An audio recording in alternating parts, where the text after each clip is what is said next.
Hi everyone, Pam Gregory, astrologer. I just wanted to record a short video this morning because we really are in a very powerful time in history, as I think we can all see. So I just wanted to say a little more about the current situation and how the astrology is manifesting, because it really is right on cue in so many ways. So. Um, I have spoken over the last 2, 3 years, as many astrologers have, about the US Pluto return. And what might be helpful is if I share the US chart here. So I'm going to share my screen.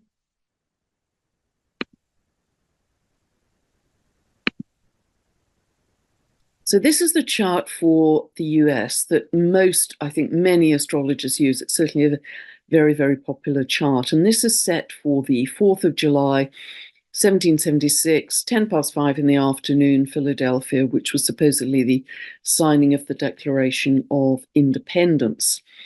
And we've been going through over the last 2 years, certainly, and this will continue to be operational in its process, what is called the US Pluto return. I've got a whole video on this, which I'll put below.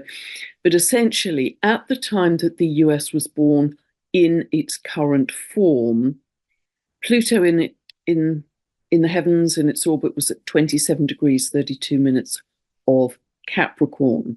So this is considered the birth chart, if you like, of the current USA, how it initially was birthed. And I've often quoted how when Pluto was in Aquarius, as you're aware, it's just moved into Aquarius on the 20th of January.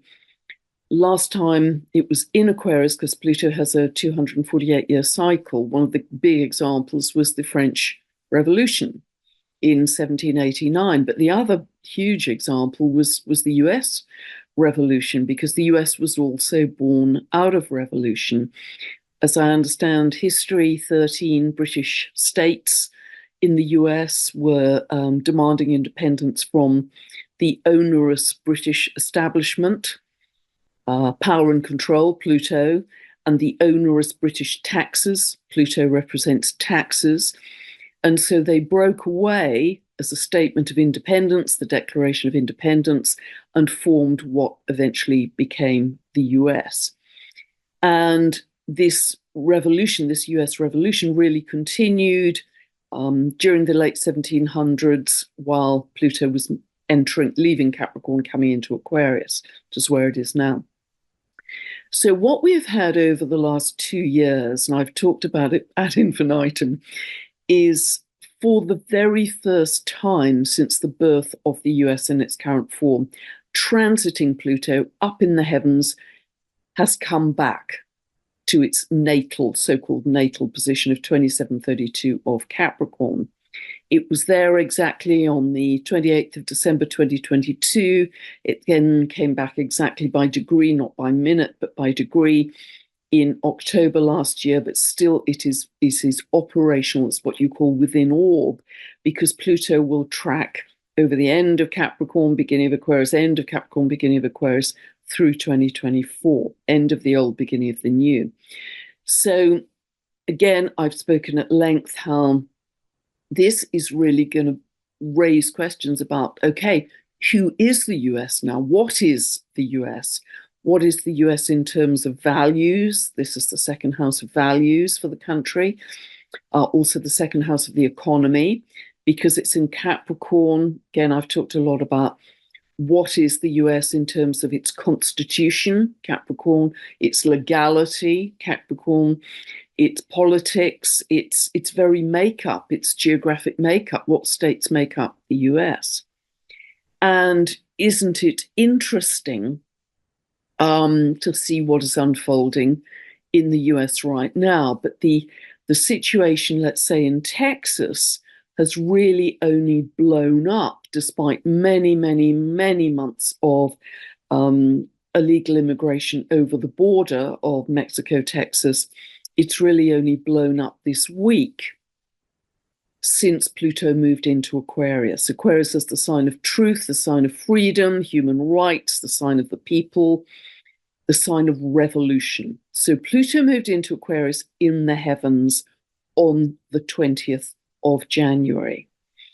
And therefore, that seems to have ignited this very strong response in Texas, which really blew up around the full moon. And the full moon happened on the 25th of January, when the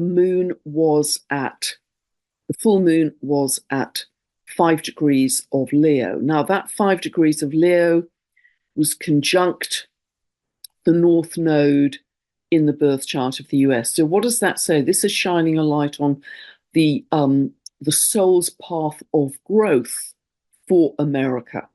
So very interesting evolutionary times as well as revolutionary times we are in. So at that full moon, the moon was conjunct the North Node and it was opposite the sun. And the sun was conjunct Pluto and the moon was opposing Pluto. So this, as I mentioned in my last update, was bringing up issues around power and control, Pluto, intensity of the people around those issues of power and control. Whenever you get Moon Uranus hard aspects, it's intense feelings, intense emotions, but also because the Sun and Pluto are in Aquarius now, around those issues of human rights, freedom, truth, justice, revolution. So it was at that full moon that things really kicked off in Texas. And also, as I mentioned in a previous update, the dwarf planet Varuna was exactly conjunct the North Node of the US by degree within just a few minutes of exactitude, actually. And Varuna is the Hindu god of the cosmic waters. It also is connected to cosmic justice and punishes those who lie or those who are overbearing or patronizing or arrogant in their attitude. So here we've got and Leo is leadership. Leo is the sign of leadership, and Aquarius is the sign of the people. So we've got some super, super clear themes here around what is happening. And don't forget, Leo is also the sign of sovereignty, our own sovereignty, the sovereignty of the people. And before I stop sharing here, I just want to look down the pipeline slightly, because if we look down the pipeline to the new moon in Aquarius, which is a really electrical, revolutionary new moon on the 9th of February, at that point, Mars is conjunct US Pluto. So not only at that new moon do we have the sun and the moon being squared by Uranus at that time, which is the ruler of Aquarius, so super revolutionary time. But by the way, also not to forget, today, when I'm filming this, 27th of January, Uranus is stationary direct. Whenever a planet is stationary in moving in either direction, its symbolism is magnified. Uranus is the planet that rules Aquarius, is the sign of revolution, rebellion, the people, humanity, humanitarianism, earthquakes of all kinds, eruptions, eruptive behavior, volatility. So right on cue between the full moon and today, where Uranus is stationary direct, we have this situation in the US. And I'm going to talk about Europe in a minute. So as I understand it, Texas, having endured this situation with the illegal immigrants over the border, with no checks at all by the federal government, has taken the law into its own hands and said that they will no longer obey federal law, they will obey the US Constitution. That's my understanding of the situation. And they've called in their National Guard, the Texas National Guard. 27 of the US states, I now understand, are backing them against the federal government. and supporting Texas's stance. We will see what comes of this. But as I say, by the time we get to the new moon in Aquarius, that is extremely revolutionary as well. At that time, Mars, as I say, will be conjunct the US Pluto, energizing all that this is about in terms of power, control, top down, etc. By the time we get to the 13th of February, because Pluto has already, by transit, has just moved into Aquarius, Mars becomes conjunct to Pluto at 0 of Aquarius.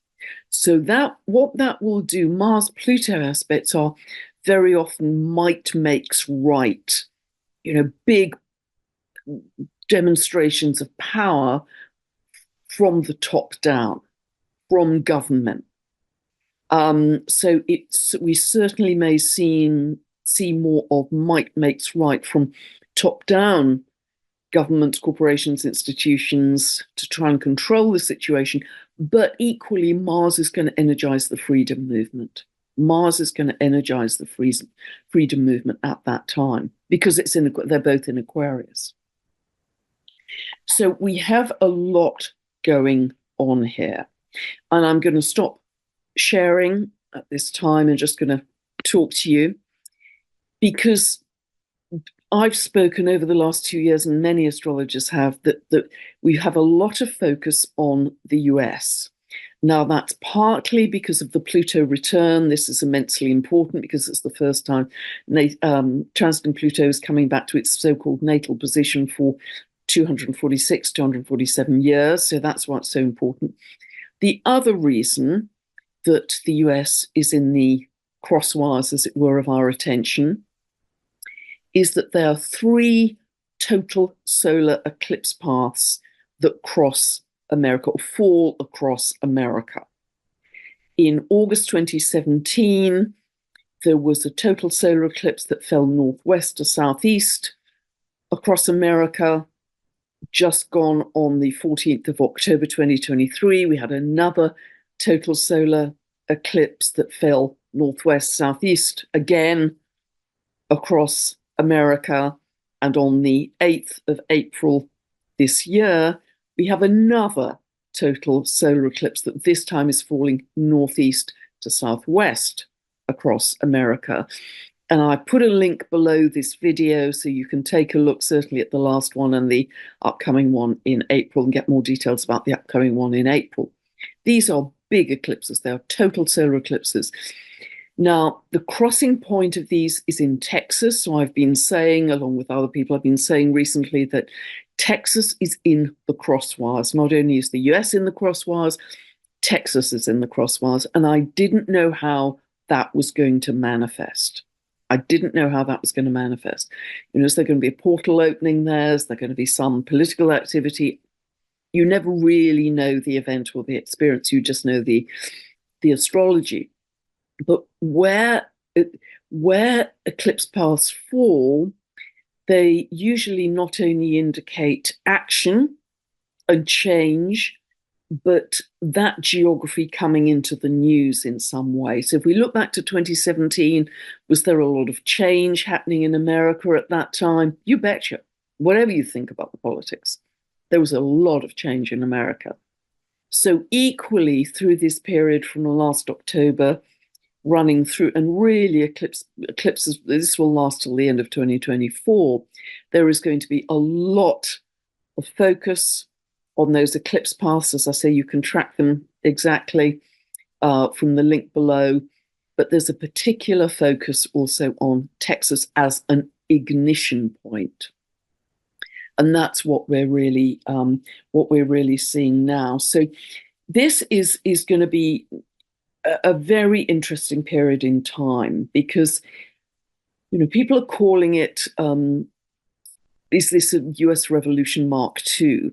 Well, it's certainly US second episode, as it were, next episode, because it's the very first time Pluto's come back to that natal place. But also in Europe, equally following the astrology. I mean, the astrology is so spot on. I mean, to the day. Today, 27th of January, Uranus is stationary direct. A week ago, Pluto moved into Aquarius, that Uranus rules.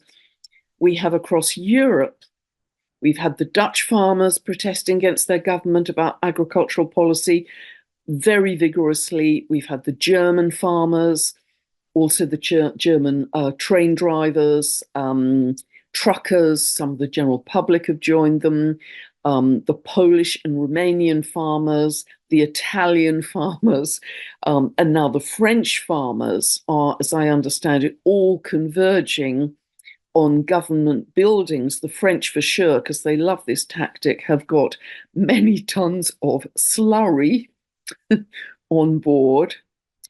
Don't mess with the farmers. This is going to be a very interesting period to confront the government and say, enough. Stop trying to take our land away. Stop trying to force us to cull our animals. We are growing food for Europe and beyond. This has to stop. So they're drawing a very, very clear line in the sand with this. This whole year is going to be revolutionary. This isn't just for January. The whole year is revolutionary. This is just the beginning. I think February is going to be even louder in this respect. And remember, with Europe, if we look back to the French Revolution, the storming of the Bastille by the peasants in July 1789, that really took down the monarchy and established France as a republic very rapidly.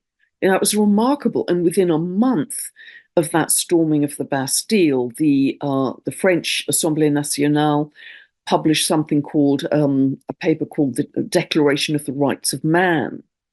And it's incredible that that came only a month after the storming of the Bastille. And the Declaration of the Rights of Man essentially set up certain legal rights for ordinary people, you know, equality in the law, you know, equal rights in terms of property ownership and various things. That became a foundational document for democracy across Europe, not just France.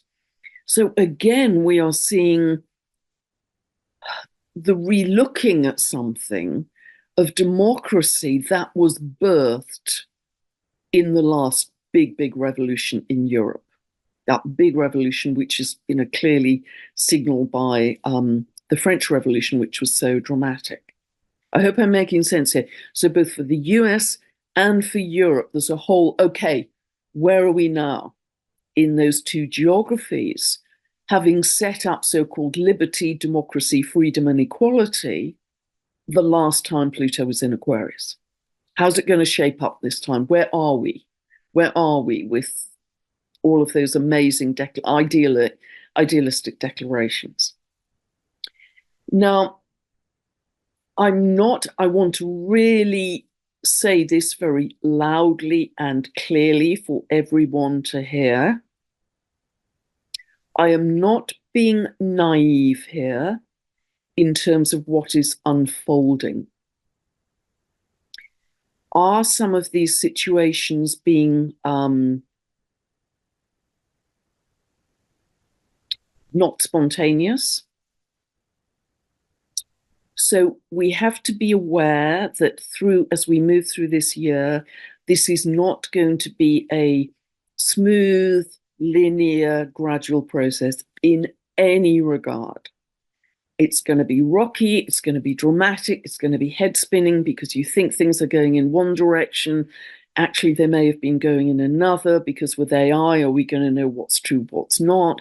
They're going to be layers of smoke and mirror. Gosh, I thought those were the good guys. And then all of a sudden, I'm not so sure. There's going to be a lot of that. So we've got to, again, use discernment.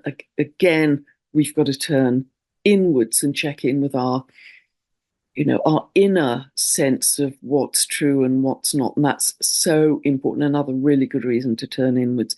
And I really want to say that loudly and clearly, because at times this year, and even a little into next year, I think too, it's going to look at, gosh, I thought that the old world was crumbling and now I'm not so sure.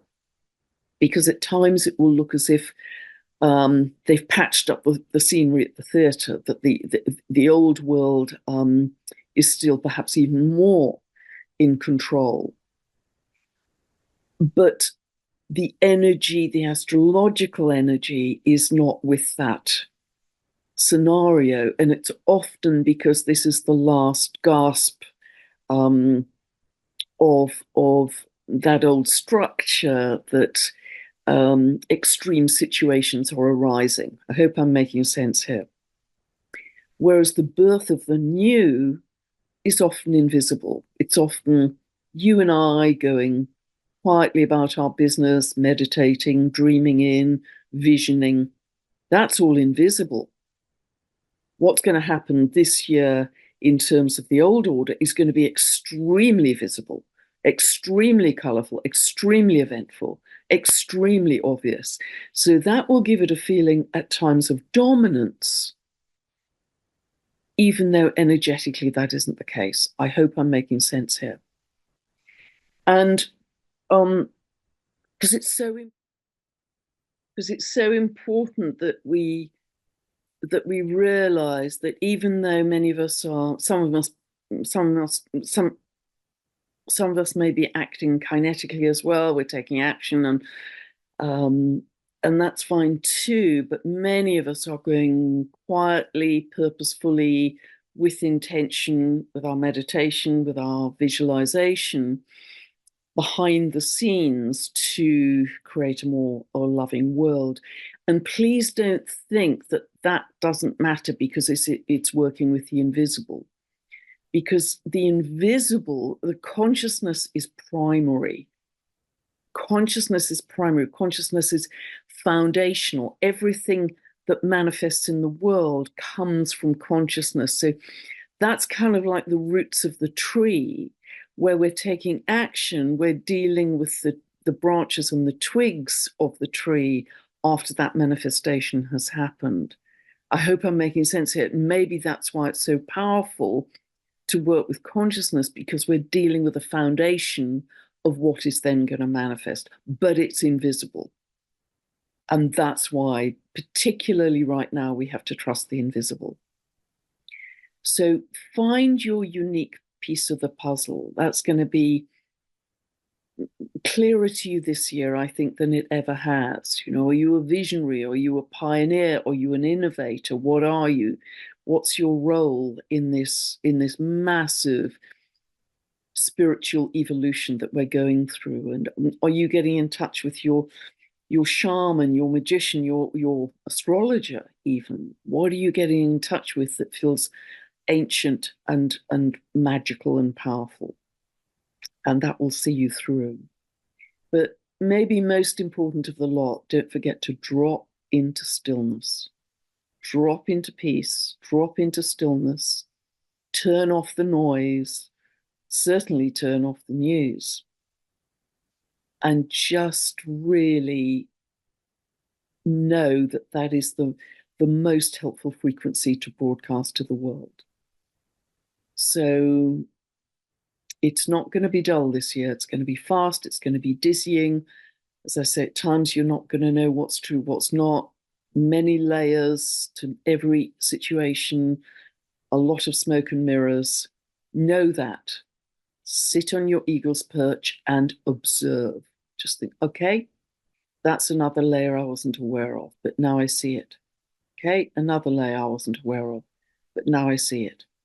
And just observe in that, what I like to call divine neutrality, will give you a very good perspective on this year's events.